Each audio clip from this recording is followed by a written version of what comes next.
The air during wedding planning is usually thick with romance. But for Evan and me, it had become heavy with diplomacy. My future mother-in-law, a successful doctor who had contributed generously to our wedding, felt that her financial gifts earned her a special moment. Specifically, she wanted to give Evan away at the altar, a request that left me flabbergasted and navigating a minefield of strings-attached generosity.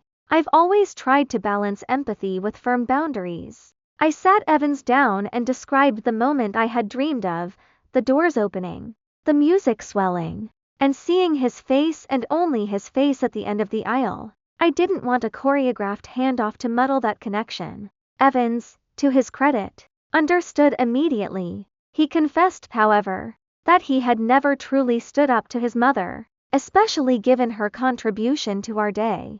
Realizing we couldn't leave him to navigate this alone, we decided to approach her as a united front. We needed a way to honor her without sacrificing the sanctity of our ceremony. The conversation was delicate, but we stood our ground. We gently explained that a ceremony speech was off the table and that a ceremonial ring wouldn't work, as Evan only planned to wear his wedding band. Instead, we offered a bridge, a mother-son day where they could pick out a watch together. Evan had a specific one in mind, and the idea of a lasting heirloom resonated with her. We then reshaped the ceremony itself. We agreed she would walk him down the aisle, share a kiss, and then take her seat in the front row. To satisfy her desire for recognition, we suggested a change to the traditional script. Instead of the officiant asking who gives the bride away, they would ask, who lovingly raised this woman and this man? Both sets of parents will stand to answer together. To our immense relief,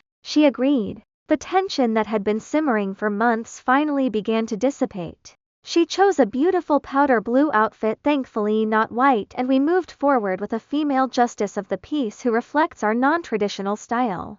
While a small part of me still worries she might try to sneak in an unscheduled speech at the reception, the watch compromise has restored the peace. By standing together, Evan and I didn't just save our wedding ceremony, we set the tone for our marriage. Now, when I think about walking down that aisle, I don't feel dread, I just feel ready. Comments. This is a heartwarming update and bodes well for your marriage. You worked with your partner on a more challenging and nuanced interpersonal problem and found a great solution as a team. It tells me when you face challenges in the future, you'll be able to overcome them.